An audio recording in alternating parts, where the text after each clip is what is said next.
Thank you, President of the 80th session of the UN General Assembly, United Nations Secretary General, Excellencies, Heads of State and Government, and ladies and gentlemen. 80 years ago, the United Nations was established to save succeeding generations of humanity from the scourge of war and to build a peaceful, prosperous, and just world arising from the devastation brought about by global conflict. Through the UN Charter, the nations of the world pledged to uphold peace, development, and human rights, which would be underpinned by international law. Now more than ever, we are called upon to uphold the values and advance the purpose of the United Nations. We are also called upon to advance cooperation and solidarity between nations. We are called upon to promote multilateralism and safeguard the institutions that enable it. South Africa's engagement in the international sphere echoes our domestic imperatives of eradicating poverty, reducing unemployment, and addressing the root causes of inequality. Our foreign policy is guided not only by the needs of our people, but also those of the continent of Africa and the Global South. Inspired by our own history, South Africa strives to maintain world peace and also the settlement of all international disputes through negotiation and dialogue and not through war. We therefore welcome the strong partnership between the African Union and the United Nations in promoting peace, security, and stability on the African continent. This year, South Africa is honored to preside over the G20. This is the first time that G20 Leaders Summit will be held on the African continent, the cradle of humanity. South Africa's G20 presidency is guided by the theme equality, solidarity, and sustainability. To give full meaning to our theme of equality, solidarity, and sustainability, we have invited the G20 countries to join us in prioritizing the following areas. Firstly, in discussion to strengthen disaster resilience and response by addressing the increasing frequency and impact of climate-induced natural disasters.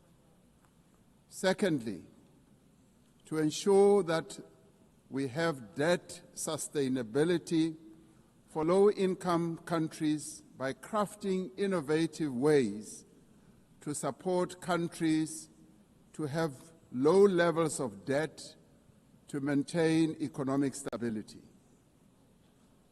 Thirdly,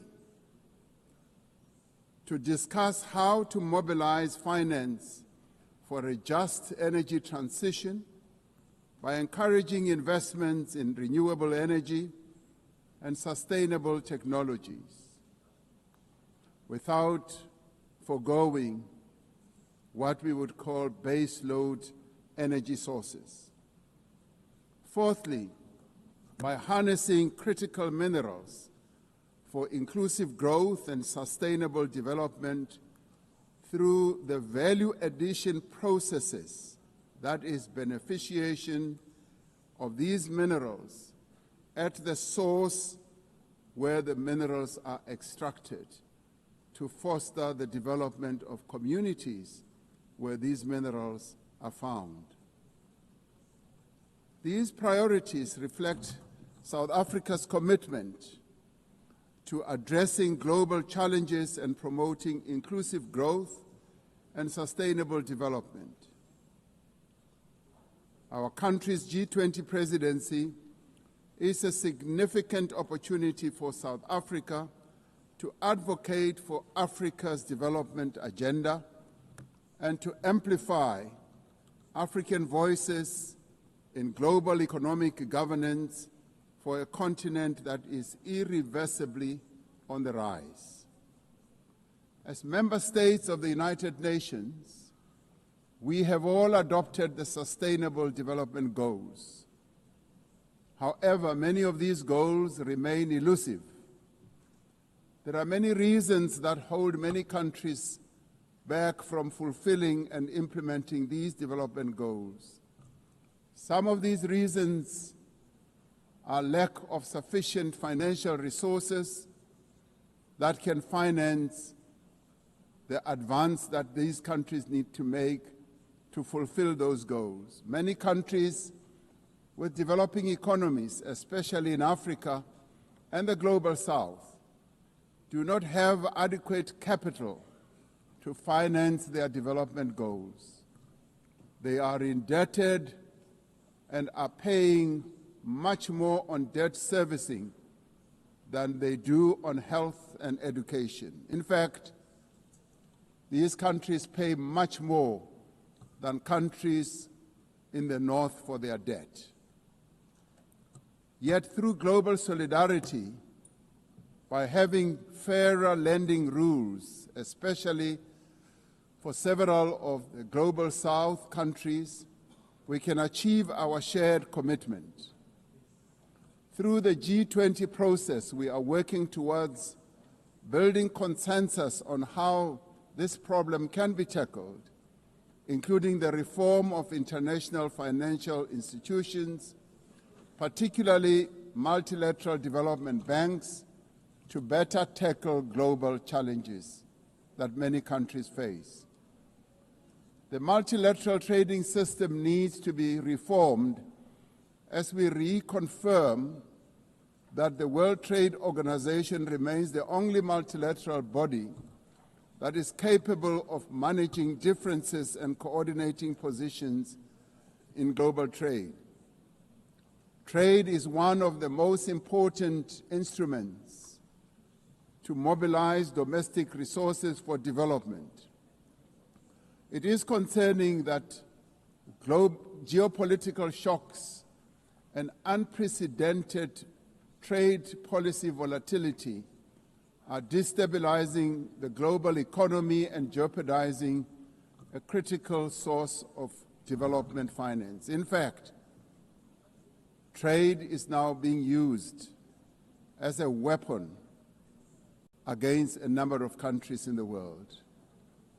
We must redouble our efforts to strengthen the link between trade and development. Unilateral trade practices and economic cohesion have a detrimental impact on many nations. This includes the economic embargo against Cuba, which has caused untold damage to the country's economy over the years. This unfair embargo must be lifted, and we want it lifted sooner rather than later.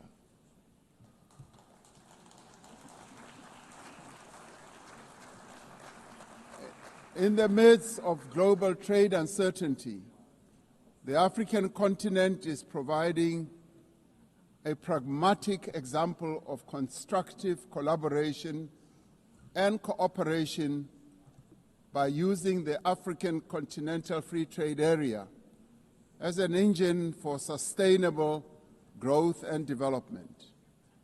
This will, with commitment, become the central pillar of economic cooperation and integration for our continent. As part of the effort to build more inclusive economies, South Africa's G20 presidency has launched an extraordinary committee of independent experts on global wealth inequality. This committee, chaired by Professor Joseph Stiglitz, a Nobel laureate, will deliver the first ever report on global inequality to G20 leaders when they meet in November in Johannesburg in South Africa. Climate change is an existential threat. We are failing future generations by our inability to reduce global warming. Climate change is reversing economic growth and development gains in many countries, especially in the global south. Although Africa carries the least responsibility for climate change, many countries on the continent of Africa experience much of its harshest effects. Extreme weather events like floods and droughts are driving food insecurity, displacing populations, causing damage to infrastructure, and leading to the unnecessary loss of livelihoods.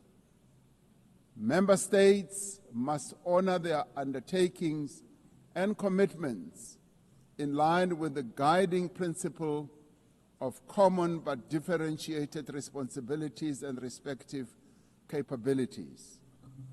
The Secretary General recently reported that global military expenditure has reached historic highs, just as the world is falling behind on its core development promises. We are building weapons when we should be building social infrastructure that advance the lives of our people. We are fighting wars that cause death and destruction when we should be fighting poverty and developing the livelihoods of vulnerable people. We must act decisively to silence all the guns everywhere to realize the goal of sustainable development and global peace. And I do believe that this is an objective that is possible to reach. As we commemorate the 80th anniversary of the UN, the relevance of this institution and various multilateral processes for the maintenance of international peace and security is being willfully undermined. There is an increasing reliance on unilateral military action in contravention of international law. The United Nations Security Council has proven to be ineffective in its current form and composition in carrying out its charter mandate to maintain international peace and security. South Africa remains deeply concerned by the erosion of the credibility of the Security Council and its failures to ensure accountability and uphold international law. As the security and humanitarian situations in the Democratic Republic of the Congo, Sudan, Gaza, and elsewhere deteriorate, it is a matter of great concern that there are countries that continue to violate international law and also defy the United Nations resolutions and rulings, also from bodies like the International Court of Justice. The establishment of the Hague Group and the Madrid Group aim to reaffirm the primacy of international law, promoting accountability and ensuring support for a just peace. We cannot and should not accept that members of this organization continue willfully to violate without consequence the charter that we have all agreed to uphold. Therefore, as nations that have pledged to uphold the UN Charter, we have the ultimate responsibility to ensure and protect the rights of the Palestinian people to self-determination, consistent with the case that South Africa brought before the International Court of Justice. There is growing global consensus. There is growing global consensus that Israel is committing genocide in Gaza. Just last week, the United Nations Independent International Commission of Inquiry found that Israel is responsible for the commission of genocide in Gaza. As Palestinians continue to face genocide and famine, we have a duty to act. South Africa has acted in the interest of saving lives by insisting that the International Court of Justice should make a ruling that indeed genocide is being committed in Gaza and that it should stop. And we stand here to say it must stop.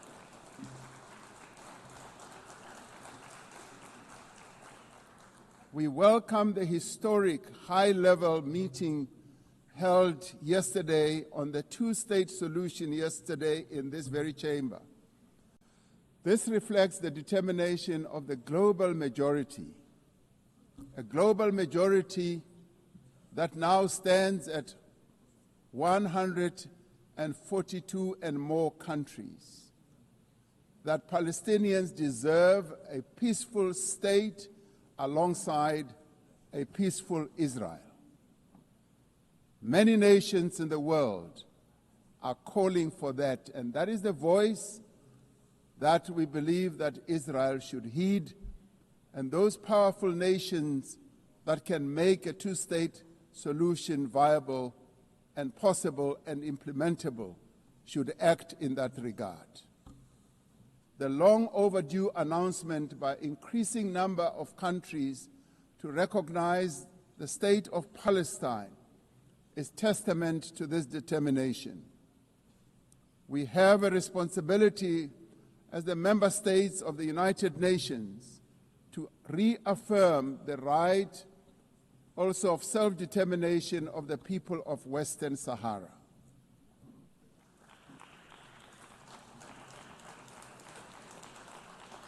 The very first resolution of the United Nations General Assembly in January of 1946 called for the elimination of atomic weapons. The resolution was passed shortly after the catastrophic use of atomic bombs on Hiroshima and Nagasaki that killed thousands of people. Decades later, we have not made significant progress in the fulfillment of the commitment to nuclear disarmament. In 2026, next year, South Africa will be presiding over the first review conference of the Treaty on the Prohibition of Nuclear Weapons. This treaty reaffirms that there is no greater assurance of non-proliferation than the complete prohibition of nuclear weapons. I was glad to hear that a number of leaders stood here to speak against nuclear weapons and the use thereof. This year we celebrate the 30th anniversary of the Beijing Declaration and Platform for Action as a roadmap for the achievement of gender equality, the empowerment of the women and girls of the world. South Africa reaffirms its unwavering commitment to the empowerment of women and their full, equal, and meaningful participation in all spheres of life. Yes, we would support also the election of a female Secretary General of the United Nations. The Beijing conference milestone reminds us of our shared responsibility to advance human rights, dignity, and justice for all. We are all equal, men and women, and there is no reason that we continue to hold the women of the world backwards. The right to development must be central to the policies and operational activities of the United Nations and its specialized agencies, programs, as well as funds. It must be at the core of the policies and strategies of the international financial and multilateral trading systems. As we celebrate 80 years of the United Nations, we must seize the opportunity to build a better United Nations for the next 80 years. What is needed now is a stronger and more capable United Nations. A United Nations that is based on the renewed commitment to its founding principles. We must invigorate the negotiations on the Security Council reform at the intergovernmental negotiations in the General Assembly, including by initiating text-based negotiations. The Security Council must be accountable. It must also be representative. It must be democratic and effective in executing its mandate. We can no longer accept that a large portion of the world's population is not represented in the United Nations Security Council. My own continent, Africa, home to 1.4 billion people, as well as South America, are not represented in the United Nations Security Council. This is unjust, this is unacceptable, and it must end. We want representation in the Security Council.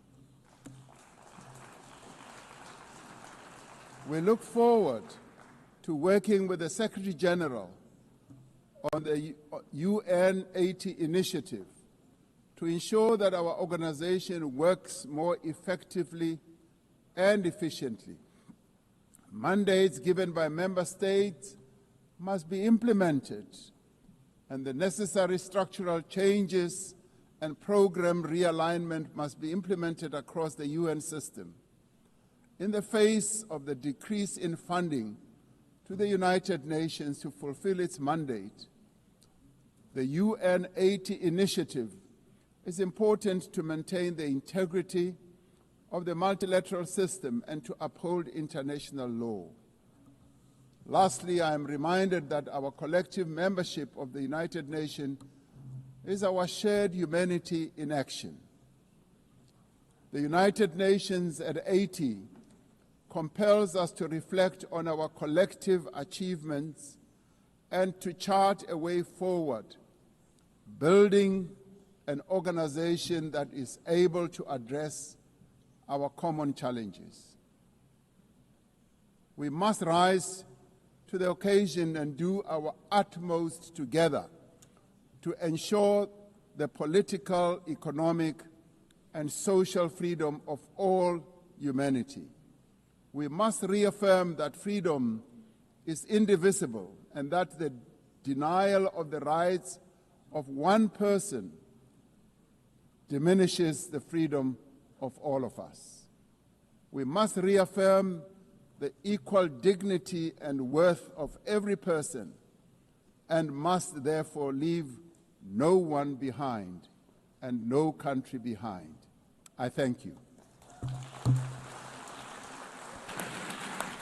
On behalf of the Assembly, I wish to thank the President of the Republic of South Africa. The Assembly will hear an address by His Excellency Shavkat Mirziyoyev, President of the Republic of Uzbekistan. I request protocol to escort His Excellency and invite him to address the Assembly.